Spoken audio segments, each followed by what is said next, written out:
round 2 of AMA, or Ask Me Anything. We have our panel of experts. So we have got Kitty from Regional Chamber WA. I'll get that out. I'm sure you can correct me later, Kitty. We've got Karen from Wellness Unwrapped, Michael from the Bustleton Chamber, and we do have Mark from RSM, who is currently on the call but not on video link. How you going, guys? Very well. All well, thanks, Matt. Thanks for putting us together. No, my pleasure. So yeah, we've got some good content to put out today, guys. But if you do have any questions, just chuck them in the chat below, and we'll be monitoring it, and we'll get back to you as soon as possible.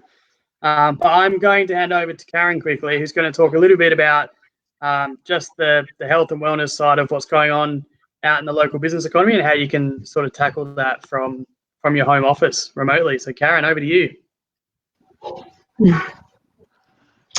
Thanks, Matt.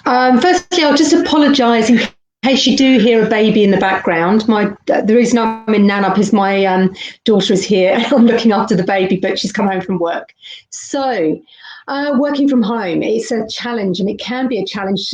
Many people have already sort of gone through that and do that quietly from home 1 or 2 days a week. But we're actually in a position where we're doing that 5 days a week, sometimes 6, 7, when we're trying to crisis manage and solve problems. And not only are we working from home, but also our partners might be working from home along with our children doing their schoolwork. So it can be a really busy space. So one thing that would be really beneficial for people is to actually make sure that they have a bit of a routine to their day.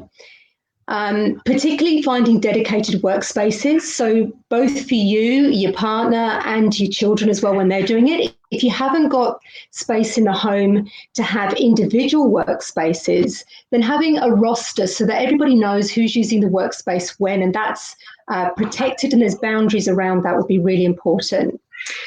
Now, the next thing I'm going to talk about is actually routine. Routine to the day is really important, and that means waking up and having a routine as if you're going to get ready for you.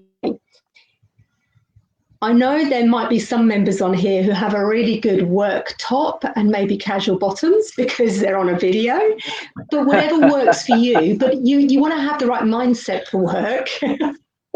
Yeah, looking at Kitty there. You want to have the right mindset for the hour or 2 hours or 3 hours you're putting into work. So start your days if you're going, get ready, do your hair, do your makeup. Guys, you don't need to do your makeup unless it really floats your boat, but whatever works for you, make sure you actually do that. Break times are really important. There's a lot of intense things happening around us at the moment. Not only are we juggling our own family's responses to this, and each individual in the family will be responding differently at different times. Anxiety levels may be rearing their head, fatigue even, because people are so overwhelmed and they don't quite know which way to go forward. So there's a lot of personalities you're trying to juggle in the home, and each of them are really important and need to be honoured, and people present for each other. But for you, when you're working, having break times are going to give you clarity of space to be able to step out and have something that you can honour for yourself. It might be that you just go out into the garden for 10, 20 minutes, do a bit of deep breathing, some yoga stretches maybe, have a walk around. It might be that you choose to take your break and spend 20 minutes, half an hour with the kids and just have a conversation about what's been happening in the morning for you. Certainly don't have your meals at your workspace. I know it's very easy to do that, but to actually take that space away and start creating new habits around your self-worth and what's important to you, because at the bottom line of all of this is we need to keep our health really strong. And to rest is one thing that will actually benefit the immune system. And that's not only for your immune system, but for your thinking as well. I've talked a little bit about boundaries before, which are really important. And that's so that each person in the household feels safe within their space that they're working, and know, especially if there's children in the house, you know, if you've got young kids, that if they know what your workspace and time is, they're less likely to interrupt you because they're going to be thrilled to have you at their beck and call 24 hours a day. But if they know that those boundaries are there, that's going to be beneficial. Having a clear end to your work day or your work period is also really important. Again, that will help younger children, particularly in the family, to know that you're stepping out of your workspace and your work mind and into your home life, because those boundaries are very easy to get blurred. So having a good, clear objectives to your workday too. Don't overladen them. But if you've got one or two things that are priority that you want to achieve, you're going to feel that you've actually had a beneficial period of time focused with your workspace if you've actually made some objectives at the beginning of the day and you know what it is you want to achieve. You need to post it, Karen. That's the point. Use a post-it. That's the first thing I do in the morning. It's like, write down here what is the one thing that I would need to achieve right there. And then I know, even though there's a million tasks, I'm getting pulled out of my center every day as we kind of react. That's it. You know, if you set a little goal for the day, you will feel like that you've actually achieved something. It's very easy, isn't it, to get to the end and go, I didn't actually get down to the thing that I wanted to do today. Yeah. Exactly. There's so many things that can pull you away and distract you, especially working from home with quite a few other people as well. So great tip. Great tip, Michael. Thank you. Yeah, on rest, as I said, is really important. Staying connected, particularly if you've got work colleagues that you aren't seeing day to day, to stay connected with them is going to be important. Building in, if you don't connect daily, actually have an allocated time in the week where you can all come together, just catch up, see how each other are faring, see what's happening within, in regards to work, and focus is there as well.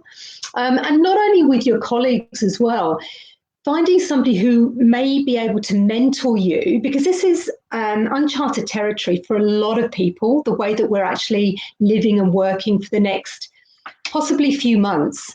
So to have a mentor would be something that would be worth considering. It might be a really good friend who listens really well, knows something about the work you do, and that will actually call you to action if you need it as well. If not a friend, then a work colleague or somebody who's in an allied profession who actually gets what your work's about would be a good person to contact, and you can reciprocate that too. Yeah, I'm happy for any questions or anything, I think. Yeah, no, I think that, for sure not. And I mean, just on the setting and the call, something that we have a small team at the chamber, but that I know from past businesses that we do as well, that we kind of set these like check-in, gosh, I can't get the camera. So if I check in and I set my highlight for the day, then I would also check out with a short call at the end of the day as well, so that I can see how we're doing. Yeah.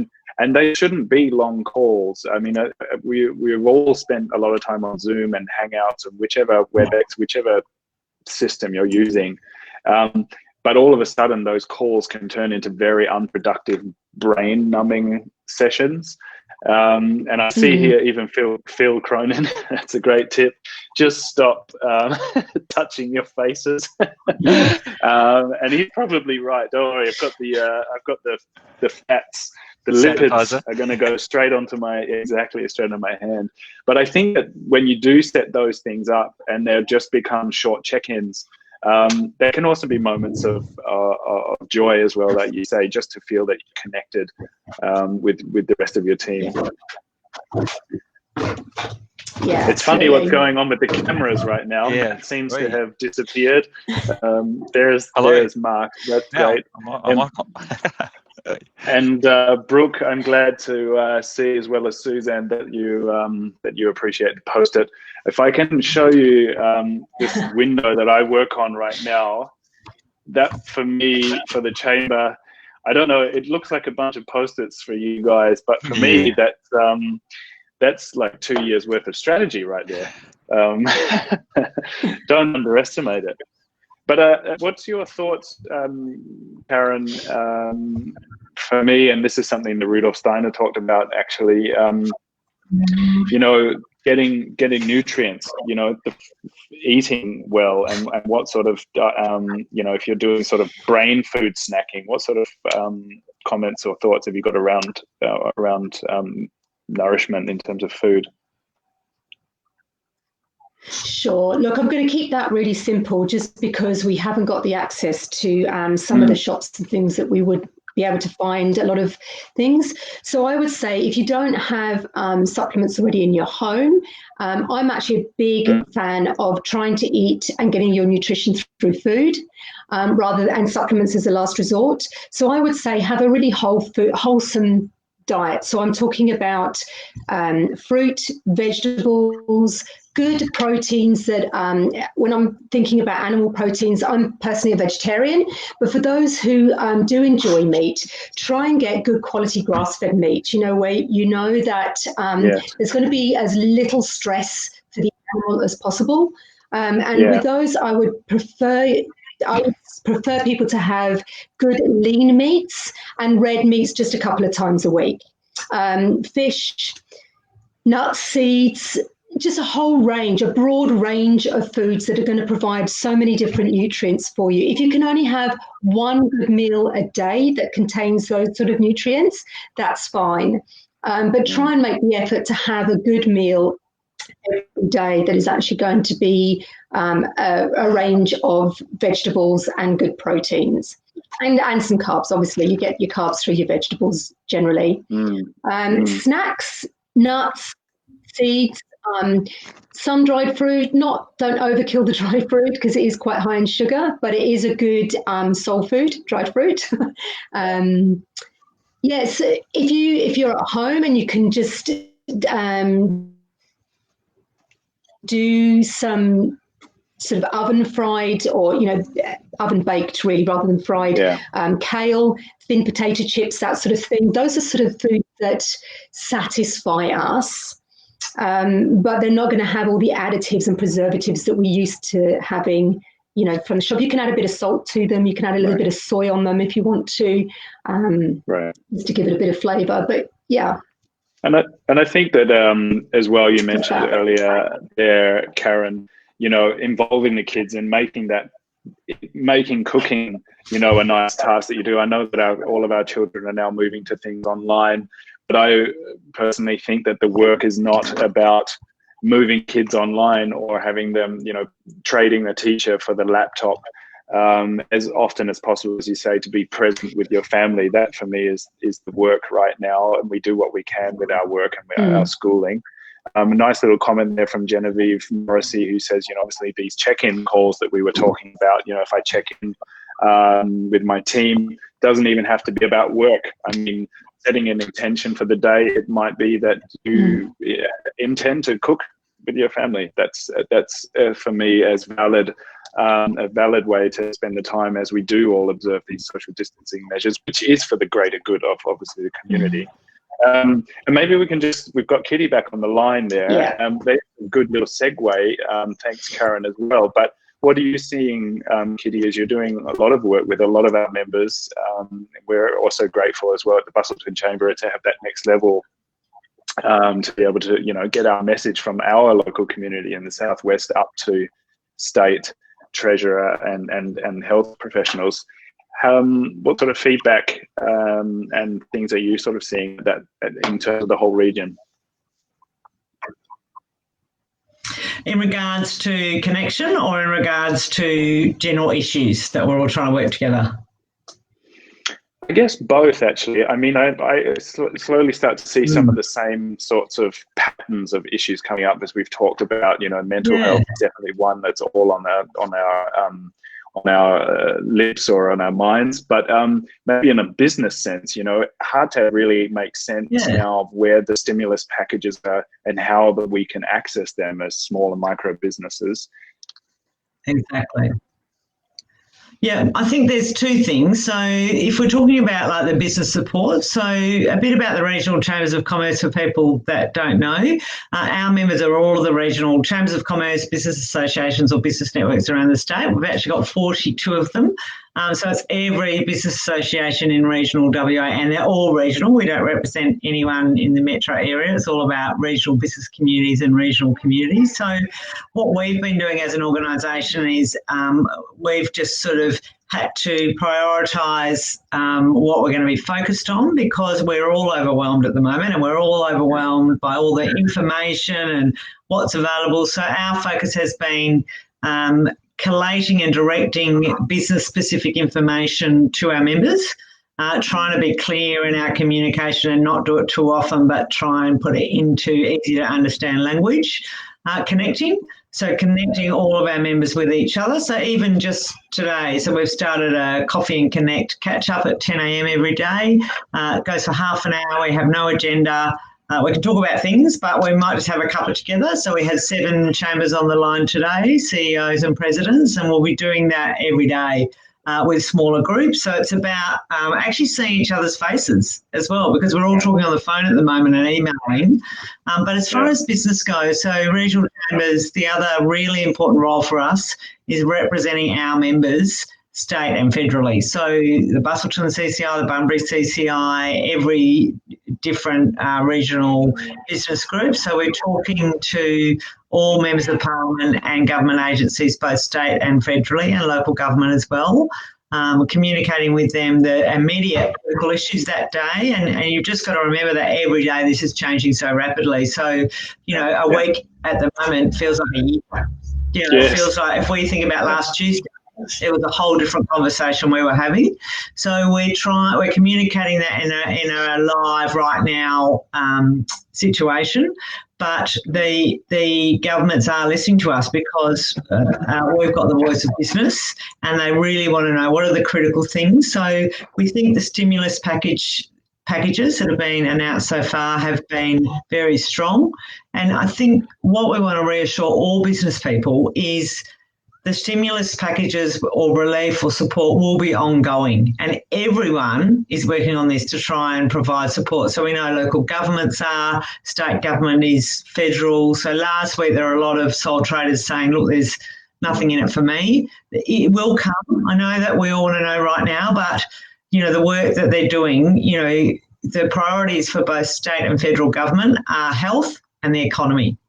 So they're the things we're going to need when we get through this. They're the things that we're going to need as we enter the recovery phase. And the really important organisations will be all of our regional chambers.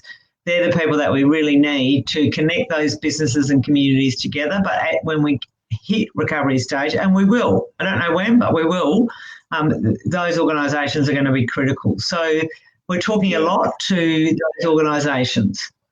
I think it's an interesting point you mentioned there, and I'll just throw, because you talked about the Coffee and Connect, and just to see people's faces, and I'll touch on this as well, but Genevieve just mentioned here, it's great for everyone to notice that a neighbour turned up with a fishing rod of Anzac Bickies over the fence there. So we do see a lot of that connection and sort of slowing down, which is a great little reset.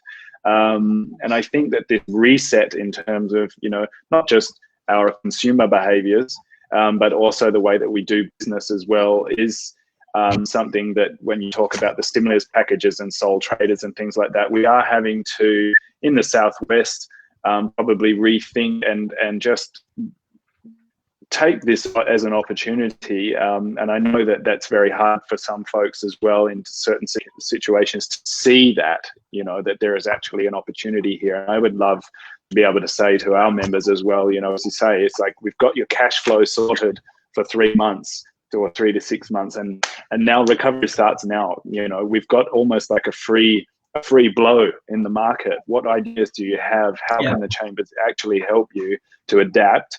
And it's not even about being a sole trader anymore. And I think that this is something that I've seen a lot and experienced a lot, obviously living for the last 12 years in Europe, but the whole sharing economy, this doesn't need to be this doesn't actually have to be a sort of tall poppy or one-man show. This is actually where we can get to collaborate, and there's probably a lot of strength in that collaboration. Down here in the Southwest, we're just super privileged to live in this, not only with our communities and how strong we are, but then just the vibrance of the environment and the nurturing that our land can obviously offer us as well is probably second to none. We're in almost the best situation that I could imagine in the world. We're getting a few comments over on this side as well, because that was what I wanted to touch on. Michelle Suarez just asked this about a HR question. Please do type that in there, Michelle, about HR, because that's something I wanted to ask you, Kitty. Was we're seeing obviously then different types of opportunities and works. So our first choice and my default profession might just not be available right now. But what other opportunities are you seeing, and how can we get these opportunities out to the community, in terms of harvest time? Packaging is going to be one, being personal shoppers. What sort of opportunities are you seeing? Yeah, it is amazing that we're seeing those opportunities, and also demand for workers in various, there's some industries and businesses that have had an absolute spike. And just touching on, before I answer that, we are seeing we're seeing exceptional leadership from our members in their communities, but we're also seeing fantastic resilience and leadership from individual businesses. So some have made the decision maybe 2 weeks ago, they're going to close for now. But what they're going to do is work in the background on changing their business model so they're ready to open. So they're minimising the damage, but also they're taking the opportunity to say, all right, it was sort of time for me to have a look at my business.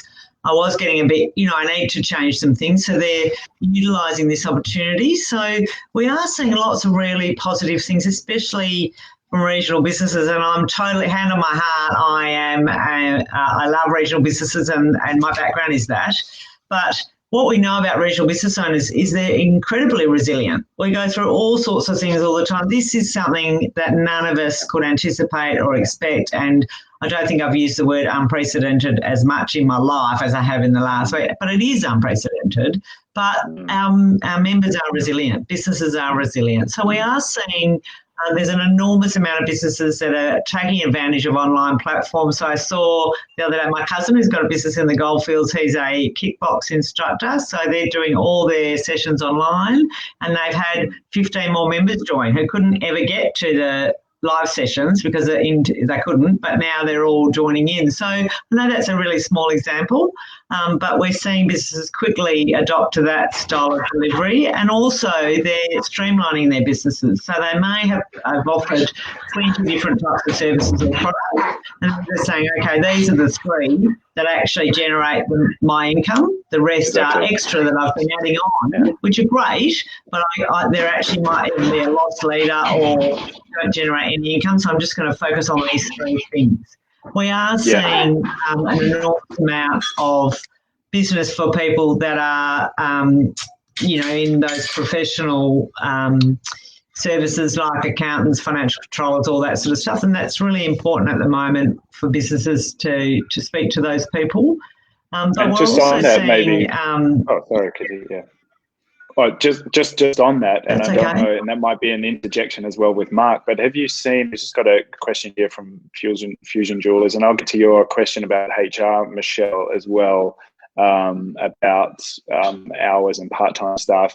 Is there anything you could mention, Kitty, in regards to landlords? We've got this website, landlords.commerce.wa.gov, that we're sort of helping businesses keep their premises. As you say, if we're going to close, we'll close for a couple of weeks, but we're going to be working in the background on other things.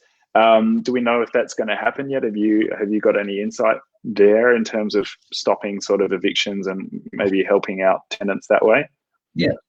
So there has been a moratorium that has been put on that, but we're just waiting to get more detail on how that's going to work. So we're expecting that this afternoon.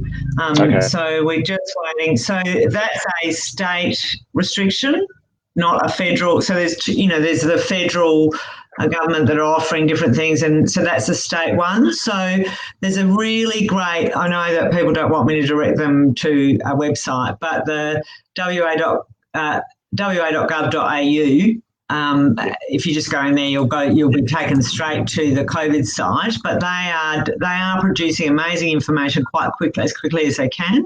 So they'll let us know more detail on that. The other thing on that I do want to sort of probably emphasise is we met with the Premier last Wednesday, so the regional chambers. So he called a meeting with 17 industry associations, and we were one of them.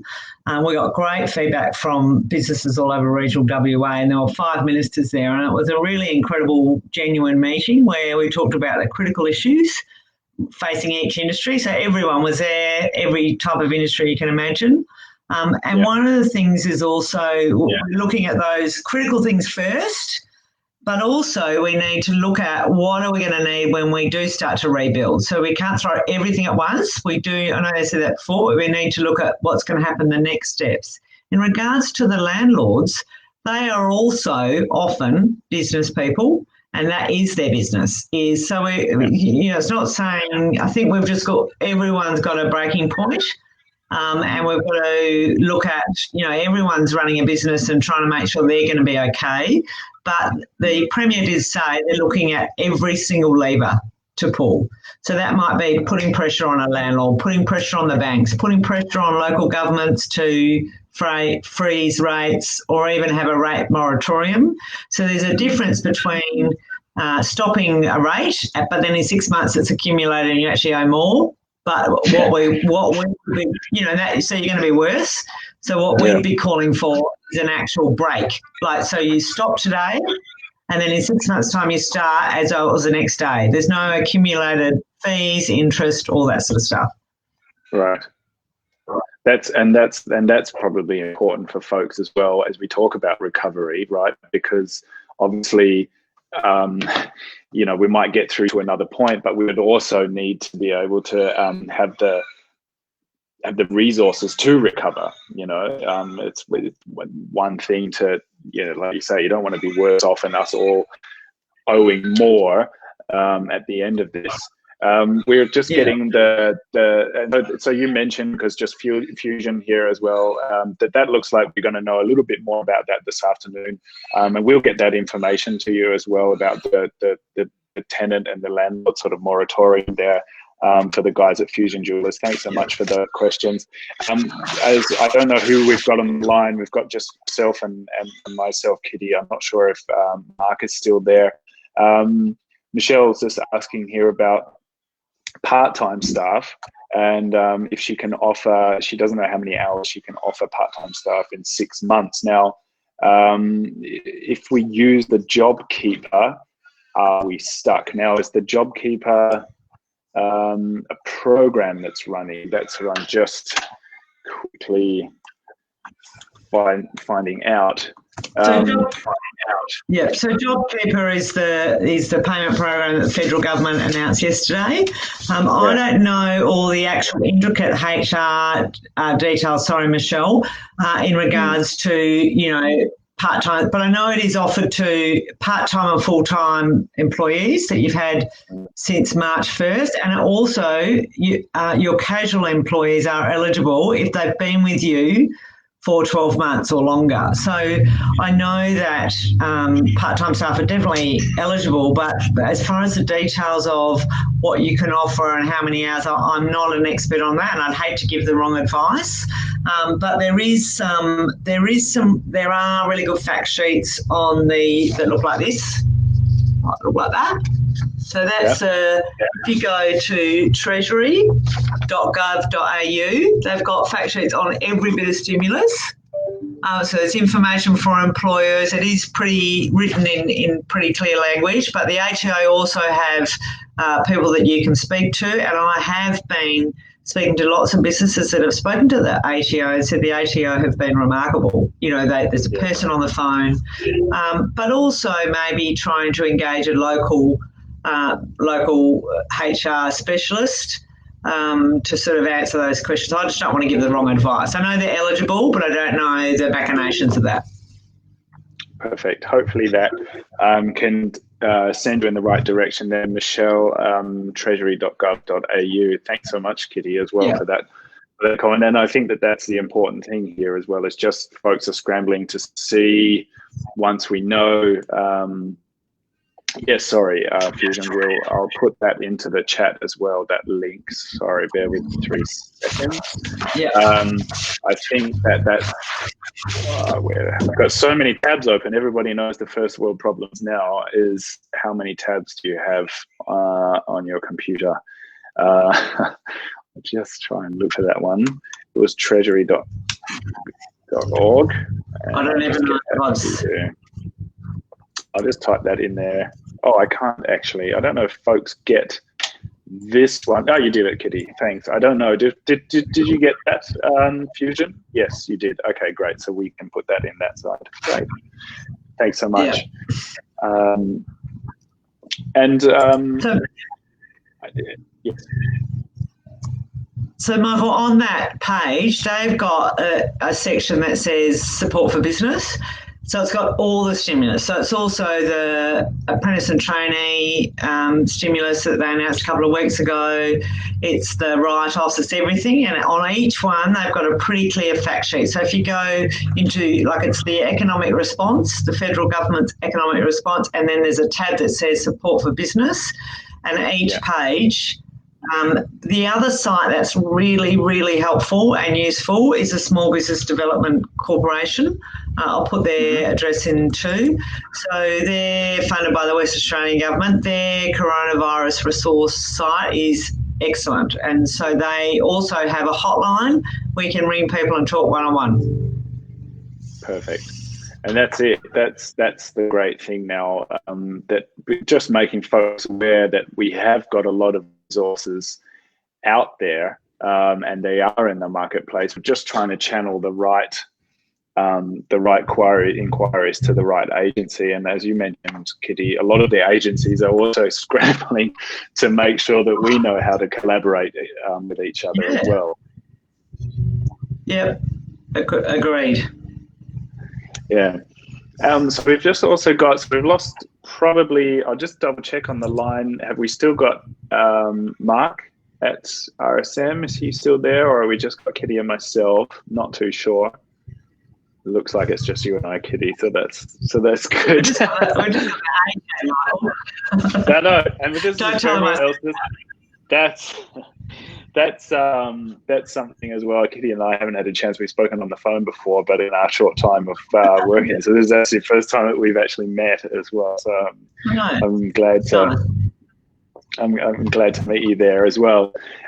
We did a little online workshop the other, I think it was even last week, as you mentioned about. It feels like a whole year ago. Weekends have never been so precious right now. I don't know how it is for you, Kitty, as well.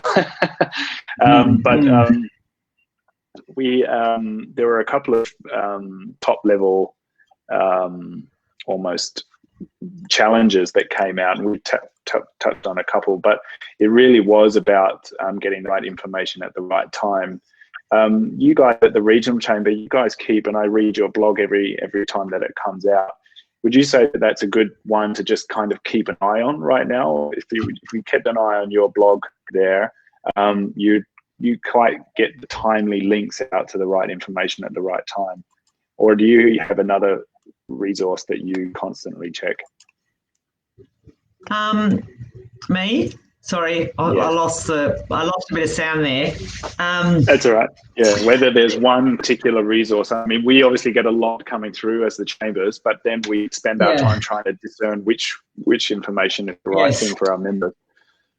So I think for businesses, I think there's 2 sites in Western Australia that are really strong. So, and our members, like you, the Busselton CCI, they're sending out those links, and things like this, are really vital. So I think keep referring to your local chamber. Like, go to your local chamber. They've been doing incredible work. But the 2 business-specific websites that we can recommend are the Small Business Development Corp's one that I just mentioned, and also CCIWA. So CCIWA have launched a COVID-19 mini website a couple of weeks ago. It's free. You don't have to be a member. So in the past, CCI's is member access only. They've opened it up for everyone, and this is a business response to COVID. So they've got a really fantastic stimulus sort of table that says not just what they are, but this is what you need to do as a business. So go and do this, or go and talk to this person, or so I can send that link as well. It's pretty. They're updating it every day or twice a day. So we recommend those two sites. And what we're trying to do is not add to the noise by adding extra. We're trying to just direct people to those reliable sites and then talk about some things we're doing. But I think the mental health aspect and keeping fit and healthy, as Karen was talking, that's something we're all talking about now too. You know, making sure we have mental breaks, because we're all working from home. So I have 3 people in my house working from home. One's a 9-year-old doing sort of homeschooling best as I can, you know, and so there's 3 of us working from home, but we have set up 3 separate spaces because at the start we were all working around one table and that was a disaster. But, you know, we're all taking breaks, going for a drive. Because we can't go and hang out, you know, just having a look at the beach or a nice run up the road. You know, that mental health break is really important. That's it. And just going back to our session last week, for me, I think another thing about being, and this is a good opportunity for those businesses that may not have been doing so much online or digitally and connecting with their customers digitally before, and that can be daunting.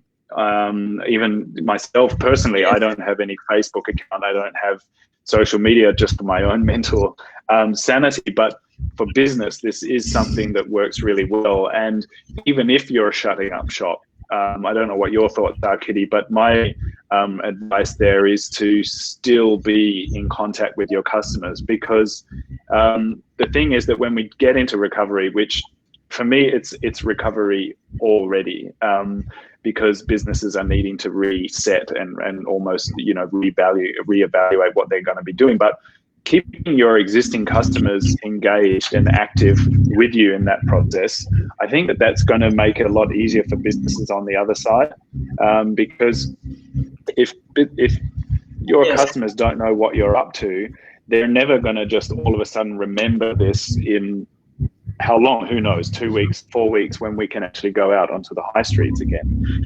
So it is important that you do keep engaged and being as authentic as possible is generally my advice. You know, as we're seeing, you can see how I work, you can see how Kitty works. We're all in the same boat. So being approachable and being honest with your audience as well, it will save you a lot of legwork afterwards. And these tools are generally free. Exactly. And I think I've got some can you audio hear me, Michael? in the back. I can hear you. There was some roaring in the background, but now I think that's gone, so that's good. I've got a truck in our street. I think there's some earthwork, there's some roadwork. It was, I wasn't sure. Yeah, it is interesting that when I know it's a different circumstance, but when the GFC hit, we worked with a lot of businesses. So I was in Kalgoorlie at the time. That's where I'm from. So we worked with a lot of businesses that, that had been around a long time. And after the GFC, they said what it did was because everything had been escalating so quickly, their businesses had all been so busy, but actually they'd grown, they weren't managing the growth and they weren't actually making any money and they didn't know where they made money. They had no handle on where their income generators were and where their cost centres were. So a lot of people after the GFC said it enabled a reset and it enabled them to actually set up a much more strategic and stronger strategic approach to their business. They actually planned their business, so they were able to manage it. And then, so there are going to be businesses that know will just hibernate for a while, or they know how to batten down the hatches, and then when it's back on, they'll know how to ramp up again. So I'm not saying that's everyone. We're going to lose businesses, we will. But I think there are plenty of opportunities to look at how you can change your business model. And right now it might be you just need to close for a few months. Yeah. Use that opportunity, but think about what's going to happen when you reopen, or you might be able to modify your delivery and what you deliver. Exactly, and that's something I'll just catch up to a couple of comments that are going on. We'll get to those, guys, because it's great to see what's happening. One of my favorite tools for this is really to be able to spot the gaps. Is to do. I know I'm going to bring out a post-it again, and everyone knows it now. But just to map your customer journey end to end. Good on you, Kitty. And you can do a thing. It's called customer journey mapping or user story mapping. And I'll put a link in the notes here to a video that I made a few years ago about how you would map that.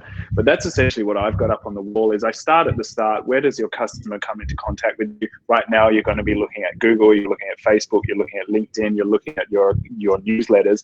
And what is the end goal that you want them to actually get to? Now, if that's buying your product, or if that's signing up for a subscription, or if that is sharing a Facebook post, whatever the goal is, stick that at the end, and just use 6 post-its actually, and almost write the next steps that your customer would have to go through to get to that goal. And I find that when you put that up, and that's the great thing about stickies, is you can then see where the drop-off and the gaps are. And that's where innovation happens. It's in the gaps between one step to the next. So that's a little technique that I'll do, and I'll put a little link in the notes here to a video about doing that. And just getting back while we've got the thread there. Mark, he is on the line. We can't hear him, but he's answering questions from RSM. So we're just talking about with Fusion Jewelers. And I don't know if everyone can see that, but we are talking about the job seeker scheme, and that there's no limit in terms of offering more hours, as Fusion had kind of talked about. And it looks like the details of that is you need to prove a 30% drop in turnover compared to March last year, not just 30% drop from February, from February to March. So if we're talking about compared to last year, that's where we're able to see if you're qualifying for the job seeker scheme. And we've got a question from Michelle Kerr that might be something that Mark can answer as well, about paying the $1,500 per fortnight immediately, or do we have to wait for the ATO? So this is also going to be probably on the question on everybody's lips, right, Kitty? Is yes, that's coming. The stimulus packages are coming, but I need to survive until that point. Yeah. So I think the first payments. I've got the fact sheet. I've got the fact sheet in front of me. I think the first payments are May. I think the first payments are actually not coming through till May, but it's April tomorrow. So I know it seems a long way away, but I think it's early May. So I'm just trying to find the date. I can't scan that quickly. But yeah, I'll be able to send through more info. But it is May that the payments. But you can do it now, but you might have to carry that for 5 or 6 weeks. All right. And that's interesting, isn't it? If we know that that's coming, we've got also then Mark saying, do go to your bank, look for some reprieves. Are there some sort of arrangements that you can make? I know that we work closely with Bendigo Bank here. They're very community minded. So I'm sure that there is going to be some leniency there. And as you mentioned about maybe re-strategizing and things like that, that's something that I find that can be tough for businesses that have been in a single space for a long time. So do, as Kitty says, do reach out to, we've got IPS services, business advisory services that are funded by the government here at all of the chambers as well. We've got all different skill sets, and we can pass them amongst the chambers. We at the Busselton Chamber as well, I run these sorts of strategy sessions, which are 2 to 3 hours. And by the end of that, you basically be looking at, having a new approach or a new business model, and maybe even the first sketches of a product that you could start testing with your audiences, right? You don't even have to manufacture. That's what I always say, is you don't even have to make the goods. We can make a website. You can make some sort of asset, like a fact sheet that is available, and you can make that and kind of pitch it to your customers already, and they'll give you the feedback if that's something that they're willing to pay for, or if they find value before you do go on the journey of investing time and energy into it. So it is something. It is something that we just see from Fusion as well. Called the bank last week, and she's still in the queue. So hopefully Telstra as well is also helping out with connecting those calls. It is a tough time to get those messages out, as everybody's trying to get through, and I know that from banking services and lenders as well, they're really trying to work everybody from case to case. What have we got here going along? Yes, exactly, from Genevieve as well. It's good to know what's happening for some of our favorite businesses, and maybe that is not apparent, for consumers out there, just how much scrambling and how much collaboration is going on, so that we can still provide goods and services to our communities. That was one thing that came up in our session last week as well, about how we could offer opportunities for businesses to still participate in the smaller trade that is going on.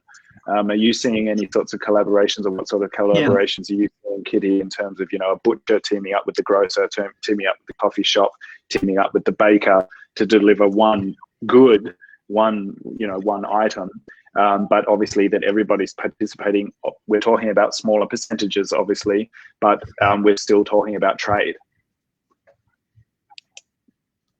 Yeah, exactly. And we've seen a lot of that. So one of our northwest towns, I think it was a bakery, cafe, a pub. So they're doing boxes, and you can get, and they've marketed them together. And so you can buy, they've got 10 standard boxes. So, they've got all these cool, fantastic names, and you can order the box and it'll be delivered. And there's up to 7 local businesses that are contributing and supporting to that. And then they're doing it as a collective, and then they'll distribute, they'll all take their revenue from that. But it is also that keeping that business, in the front of people's minds, that you were saying earlier. And I think, we're just seeing some great things that businesses are doing to adapt. They're doing the best. We're all doing the best we can, but they are doing, quickly they've adapted, because small businesses have the advantage of being agile. I know that they're nervous, but there's also an agility there where they can actually change if they want to, because they don't have 400 staff. They've got and whole processes. They can actually change.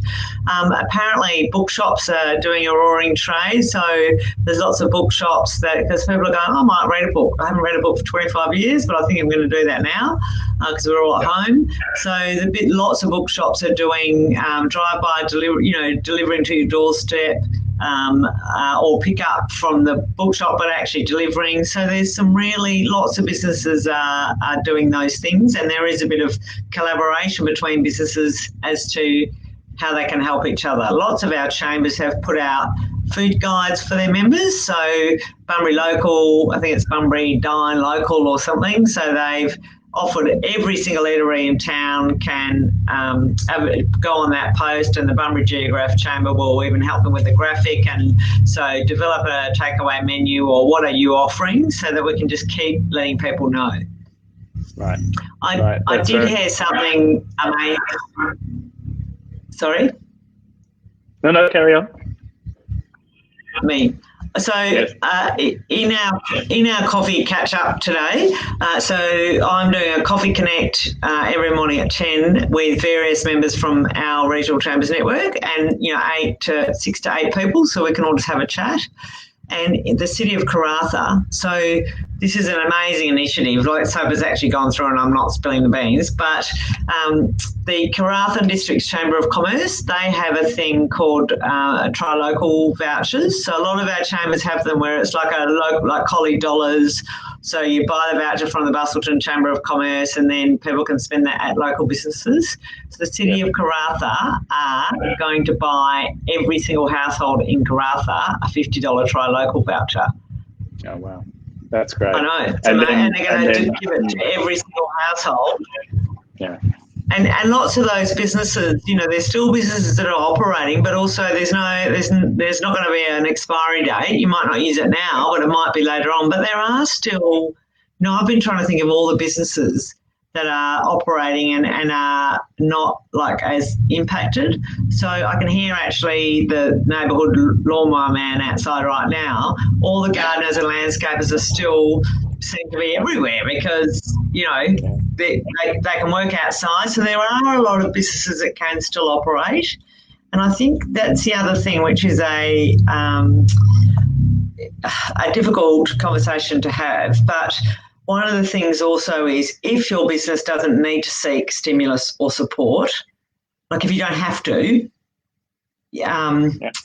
can you not? Like, I don't know how to say that, but there's going to be some businesses that won't have to. You know, I'm not saying lots will. 6 million employees are going to be, Australians are going to be able to get this JobKeeper payment. But if you don't have to, if you can batten down the hatches and just write it out, are you able to do that? Yeah, exactly, because we don't know what the terms are on the other side either as well, and it might just be about kind of scaling down, and that's also for me an interesting message, isn't it? Because you do see this kind of resetting of values, you know, for yourself and for your family, and how we do spend our money and what we do value on the other side of this, because we're you know, our generation has probably lived in the most privileged time, especially here in Australia, that is maybe the planet has ever seen, and that's probably led us to be living beyond our means and making some decisions that maybe now have to be rethought, and only a stronger, closer community can really come out of that, where we're all on the same page. But look, I know that we set this time for 45 minutes, Kitty. I think I got to join in tomorrow for your coffee catch up for sure. And we'd also really like, we could carry on and field questions all day. But I think it's probably good for us to call that one for this week, and maybe then set up a time for next week. Like you said, the landscape is changing every week, and what we're talking about now will be other things on people's lips next week. But it's also great for us to have this conversation. I know for myself, Kitty, chatting and having this is something that lets me know how I can be helpful for our local businesses, having those questions. So do reach out. It's good to see. How you doing, mate?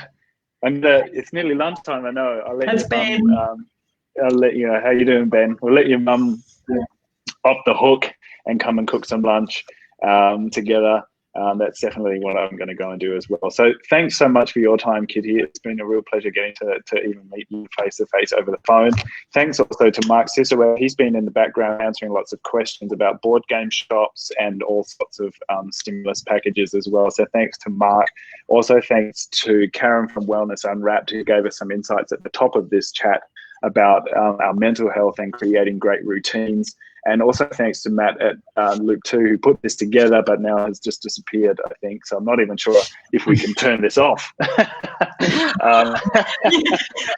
Everybody will just be looking at our blank screens while we go and eat some lunch. But thanks so much. Keep a lookout for the regional chambers messages. And as well, from the Busselton Chamber, we'll also be ferrying everything that Kitty is putting out as well to all of our members. And we'll see you and chat with you all soon. Thank you. See you later, Kitty. Hooroo. Bye. See you, Michael. Hooroo. Can I end school early?